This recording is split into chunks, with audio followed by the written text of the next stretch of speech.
Welcome, everyone. Hope you're doing well. I'm Brian Jones, and this is Discover a New You. And I'm sure we're all anxiously discovering a new you, a new us, a new me. so I want to give a little bit of time here for people to log on and join in, and just want to say how much I thank you for taking a little time and spending it here. So appreciate that. So let's see who's joining. So if you are joining, please don't hesitate to put your name and uh, where you're joining from in the chat. That would be great. So I see Anil. Welcome, Anil. You say, Namaste, Brother Brian. We are celebrating Bandara 27th, 28th, and 29th of September. Yes, indeed. Coinciding with Daji's birthday. Any suggestions you might have in preparation will be extremely useful. Oh, well, okay. I've been attending Bandaras for, I think 50 years, and I've never missed one. And by never missed one, what I mean is it's not that I attended them all in India. I attended them wherever I was and wherever we were holding a group. And so that might have been with Chariji, maybe in someplace in India, or maybe in the United States, maybe Europe, many times in Europe. So there were many places I attended the Bandaras, but I never have missed one throughout all these years. And that's how important and special they are. So how do we prepare for Bandara? Look, I don't think there's, we can, just make sure we're doing the practice, especially the cleaning, that would be great. Maybe take an extra sitting, before the Bandara. I mean, that's another thing you can do. And I think just maybe eating light, if that's important to you, eating light food and sattvic food, that would be another important way of preparing for Bandara. So yeah, so all of those things. I'm very excited about these coming days, and can already feel the Bandara atmosphere. And by that, if you're new to this method of heartfulness, what the word Bandara means. It's a celebration. It's a celebration, and we have celebrations in our method of the spiritual guides, the masters' birthdays or birth anniversaries. So really, there's 4 of those in a year, and during those times, a very special spiritual atmosphere is created. I mean, really special. And you can definitely feel that. And, it's said that the master whose birthday is being celebrated, that they are indeed blessing those days. And, I can tell you from my experience, I really feel that so strongly. So again, for those of you joining, please don't hesitate to put your name and where you're joining in from in the chat. Love to know that. And again, I'm Brian Jones. So today, I've talked about this topic before, unity and diversity, but I just think it's the sort of the need of the day that this is such a important topic. And one of the reasons I think it's an important topic is that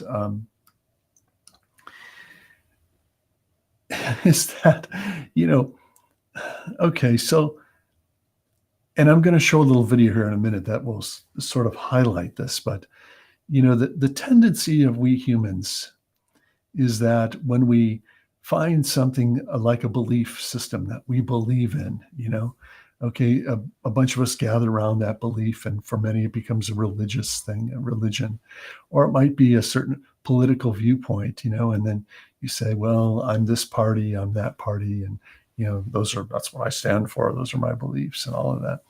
So for some reason or other, we humans are very quick to join these different ideologies and claim them as our own. And then, we sort of see things through those ideologies or through those beliefs. And then it becomes a little bit of an exclusivity. This is what I believe, and no, I don't believe that. And so, we start feeling like there's more diversity in the world, and that diversity comes about by all these different things we join or, ascribe to. So, um, this is the time when we really have to let go of all of that. There's a big spiritual awakening going on. We all know it. We're all part of it. And this big spiritual awakening is going to have a lot to do with being able to, you know, let go of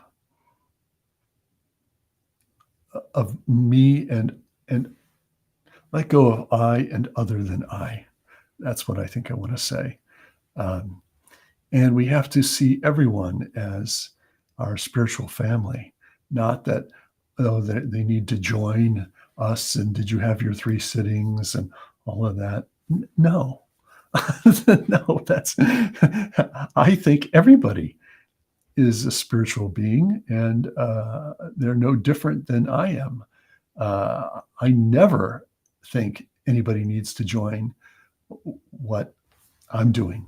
Now, having said that, you all know that I actively am out there telling people about heartfulness because I know it's something that there's a need for it in the world and it will help people. But I also tell people, look, try many things, try a bunch of different things, and try each one for a few weeks and see how it sits with you, and also include heartfulness and try that too. This is the best way. We're not trying to convince anybody of anything. The spiritual journey, your own personal spiritual journey, it's got to come from within you. It has to resonate within you. And so that's the way to approach your research, really, when you're looking for your spiritual path, and surely you'll find things that you'll resonate with. But I'll just add this, is that even when you resonate with certain things, you don't have to stick with that either. I've found that my ideas have been transported through all of the years. What I believed 10 years ago, I'm in a different place now. I see things new and fresh all the time. And I think if anything speaks to being on a spiritual journey, a spiritual path that is really benefiting you, it's to arrive at the point where you have that type of openness, where you're continually changing and adapting, and you're thinking for yourself, and you're discovering things coming from within. And we have tools too. We have tools that are in the form of books, in the form of talks, in the form of the spiritual guide or master, what he says in his talks and his books as well. But there's a lot of books out there, and there's a lot of teachings, and there's a lot of things that are all worth looking into. And some people like to have a real diversity of inputs, and that's great. So anyway, today in this Unity for Diversity, I'm going to talk about this through the context of an egregore. Now, I produced a video a few years ago, and it really, I've only used it maybe once when I was doing my Facebook show a while ago. So this is called Egregore, and I'm going to play this video for you. So I just want to alert you that there will be sound and audio coming out your speakers, so in case you need to adjust for that. So let me play this video. This is called Egregore, and here it is.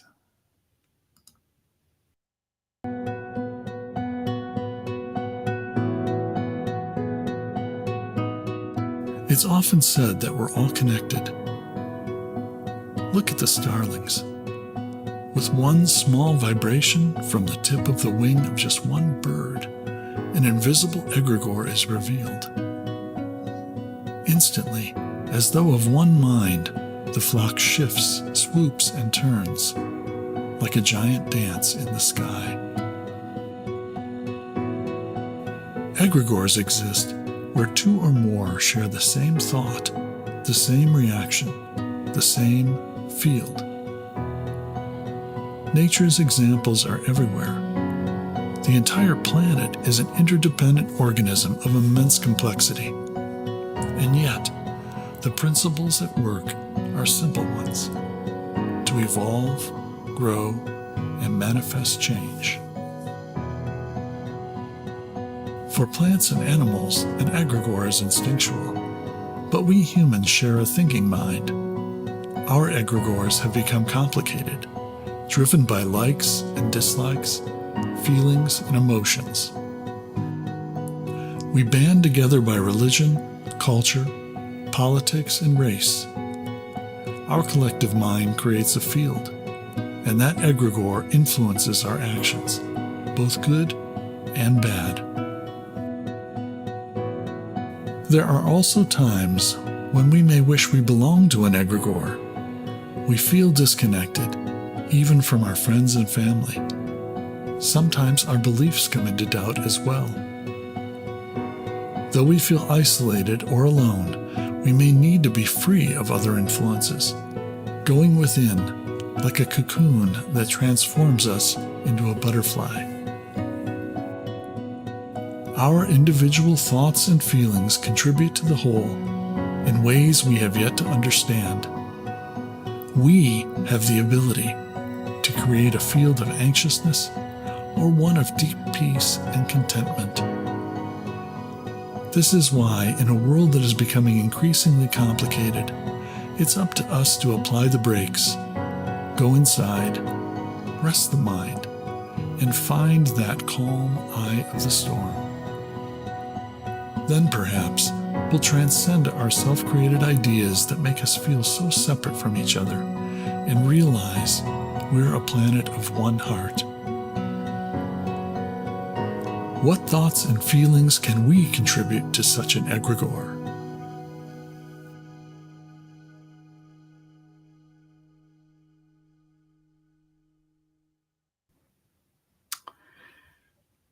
Okay. What thoughts and feelings can we contribute to such an egregore? So, this idea of an egregore is something that comes up from in the books Whispers from the Brighter World. If you've read those, you find this word egregore popping up there. And an egregore is like if you think about it, it's like a field. And let me give you a great example of an egregore. You know, when we meditate together, we all start off as individuals. And as soon as we close our eyes, right, suddenly we've let go of something. We've let go of our sense of space, our sense of time. As soon as we close our eyes, there's automatically sort of a feeling of a bigger unity within us. And when we meditate together with yogic transmission, you know, we find we go very deep. You know, we can get completely lost in the meditation. And we all have experienced that at the end of the meditation, we're in a very different state of consciousness than when we began. And we're all experiencing that same condition. So this is a beautiful example of how our meditation takes us from diversity to unity in every time we meditate as a group. It's fantastic, really. And so we get to experience, you know, this sense of unity, and we're all experiencing the same thing. Isn't that amazing? And I'd like to share a story that just came to me. I was through Quora. You know, I write on Quora, and I reach a lot of people around the world. And I give a lot of sittings to people around the world in different locations. And a number of years ago, I had a particular situation where I had to give a sitting. I was giving a sitting to 3 new people from 3 different countries, and I had to schedule them all together because of my time constraints. But they did not know, none of them knew that anyone else was sitting in meditation. So everybody thought, yes, I'm sitting with them individually, which of course I was doing that too. But here's the amazing thing. One of the people who I was giving a sitting to was from Saudi Arabia, and they were from the Muslim faith. Another person I was giving a sitting to was from Jerusalem, and they were of the Jewish faith. And the third person I was giving a sitting to was in Alabama, and they were brought up in the Christian faith. Now, so here we are, all meditating together, not knowing anyone else is meditating, right? And the meditation was so beautiful, as it always is. And at the end, such a feeling of unity was there. And, I had asked each of them to write to me their comments about how they felt. And that each one of them said the same thing. They all said the same thing. So if we think about this in the context of our world coming together, oh my gosh, this method of heartfulness where we can go and join in samadhi, which is the original singular state of our mind. We transcend all of our religious differences, all of our cultural differences, all of our political differences. We transcend all of that, says goodbye. And we all exist in the beauty of the original pure mind, which we're all part of that. Isn't it great? So now, this egregore. So here's the thing. So when we come to that point in our meditation, we have created a field together, and this field, this unity in diversity with so many people joining together, that field is an egregore, and that egregore is very powerful. And so usually at the end of the group sittings I conduct, I like to bring people around to, okay, here's what we've experienced, this unity, but now let's include everybody else. Now let's include our loved ones and our friends.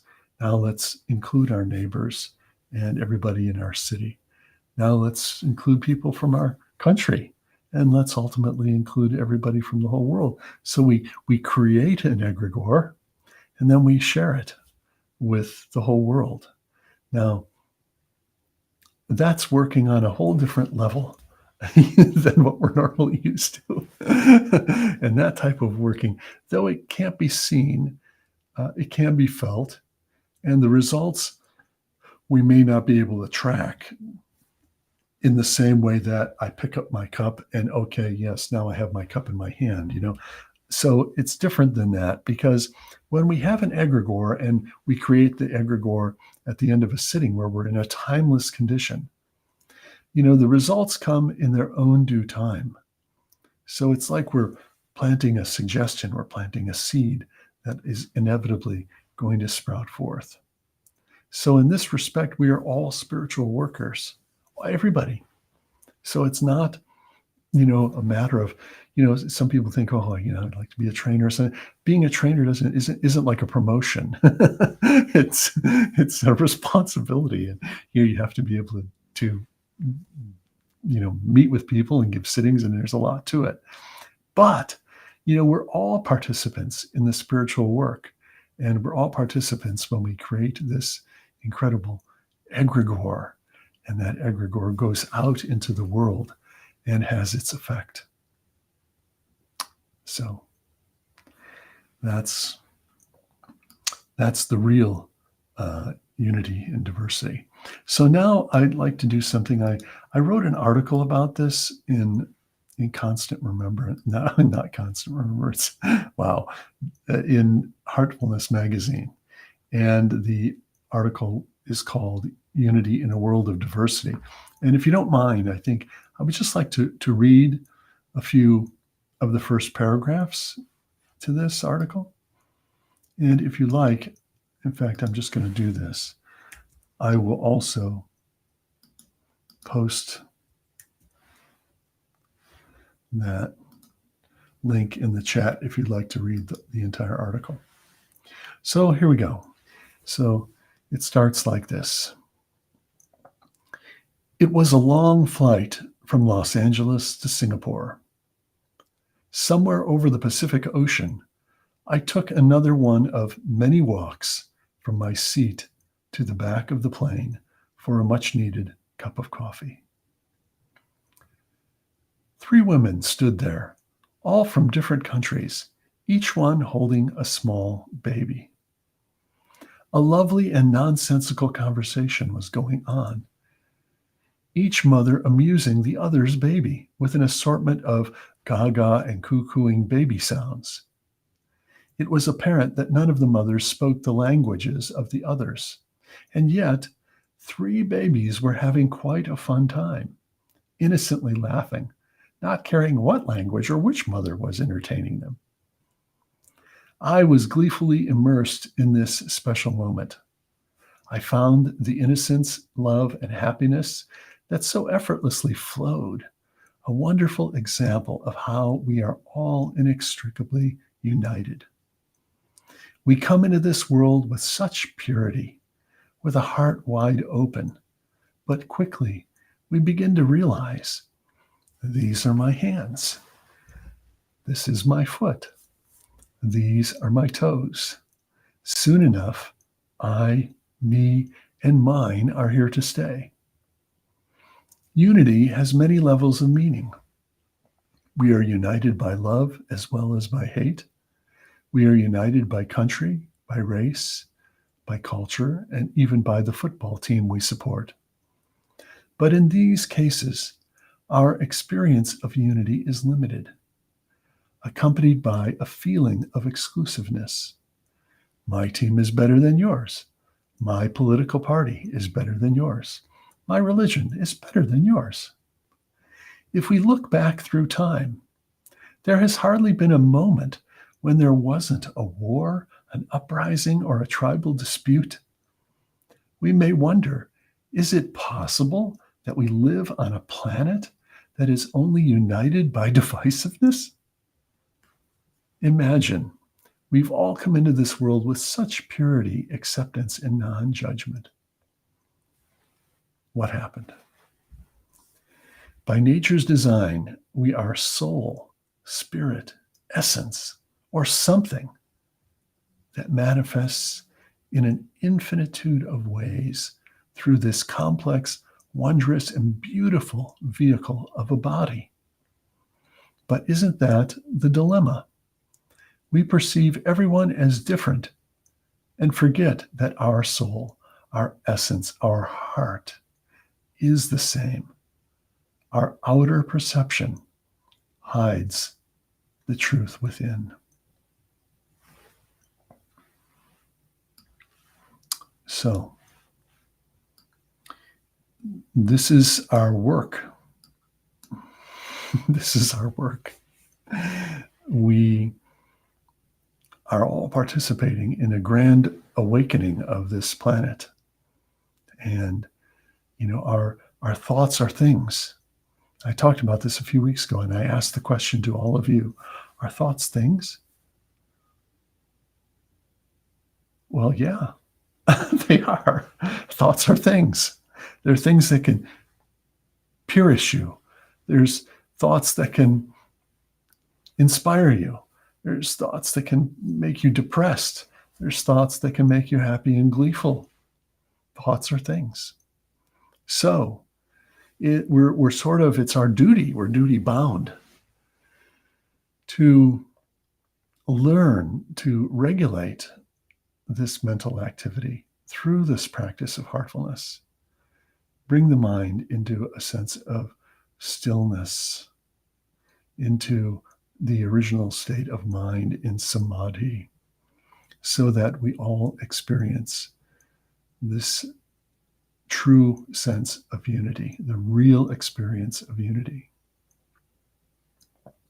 Now, when I met Babaji, who's one of our spiritual guides, one of the founding guides of heartfulness, I met him back in 1980 in Munich, Germany. When I first met him, he didn't say anything. He was sitting on a sofa and he was just radiating this beautiful divine presence. He didn't say a word. And one of the very first things that I heard him say, well, here was the story. Someone asked the question, Babaji, what about alcohol?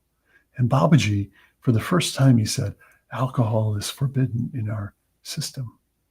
And the people from Germany were up in arms. They're like, oh, but Babaji, drinking beer is part of our culture, and, we even have beer for breakfast, and even McDonald's there serves beer. So this is what they were, exclaiming to Babaji. And Babaji said something so brilliant.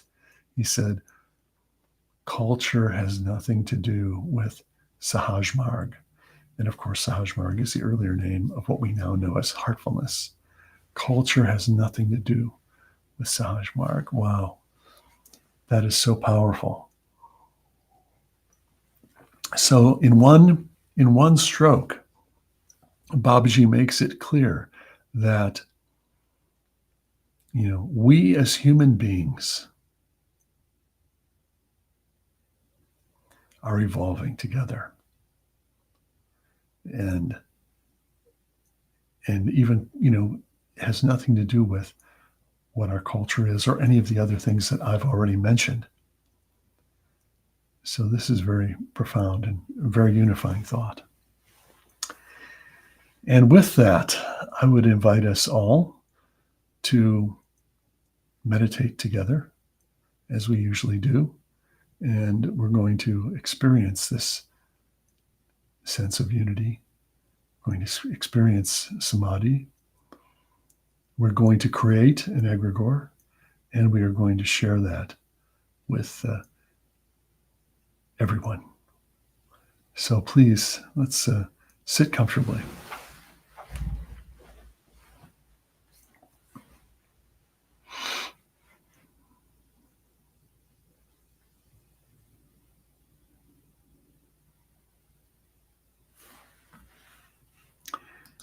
Sit comfortably and please close your eyes.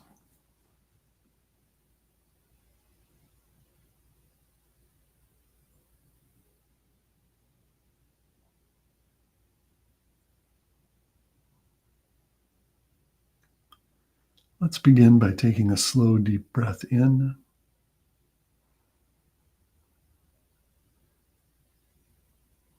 Let it go.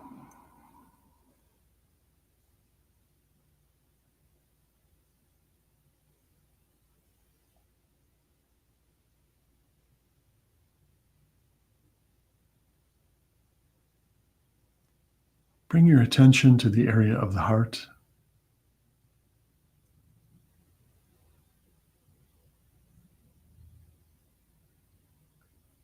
And rest on the heart.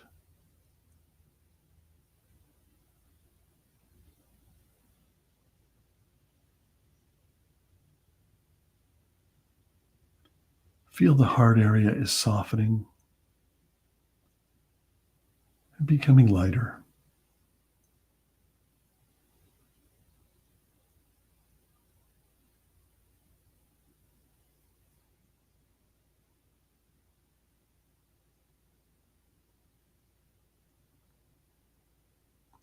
Now let's rest on the source of this lightness, this softness that's already there present in the heart. And feel the source is inviting you homeward.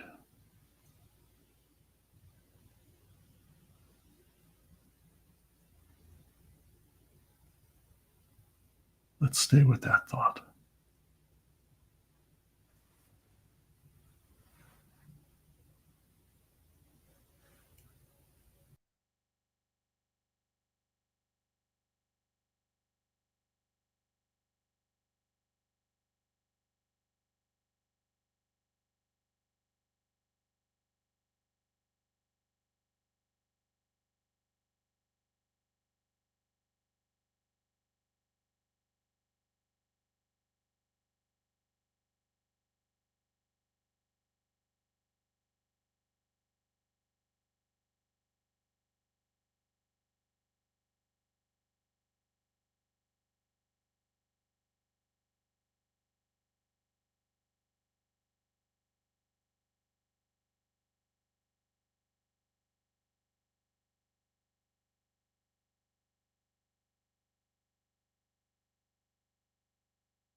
And that's all.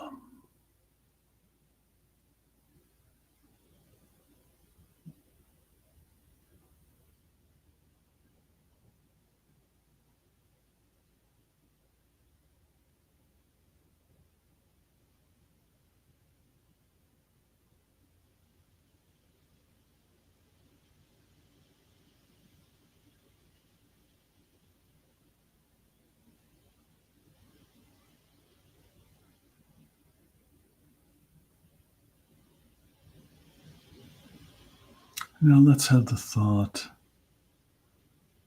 that this peaceful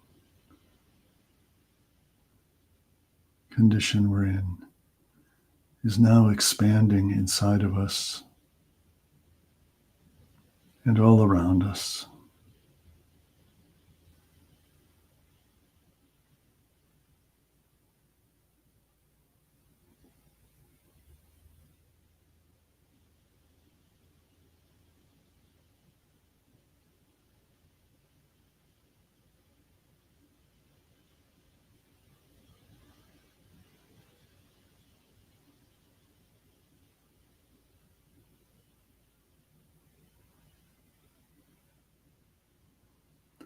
Now let's have the thought that all of our loved ones, our friends, our neighbors, everyone is also enjoying this peaceful feeling.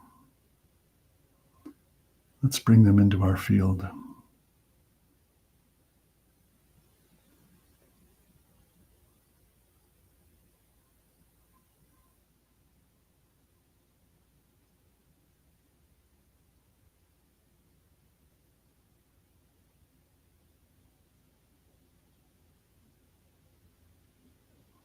And now let's include our neighbors and our country.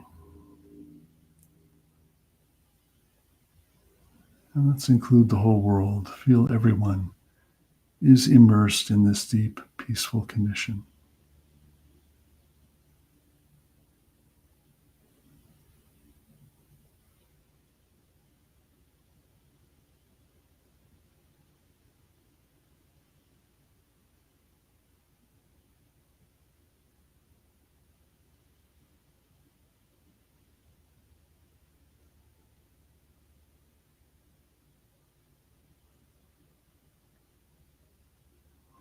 Okay, whenever you're ready, you can gently open your eyes.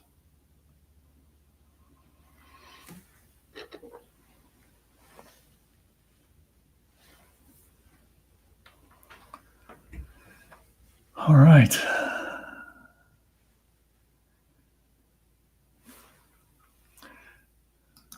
So that concludes our session today on the egregore and our unity and diversity.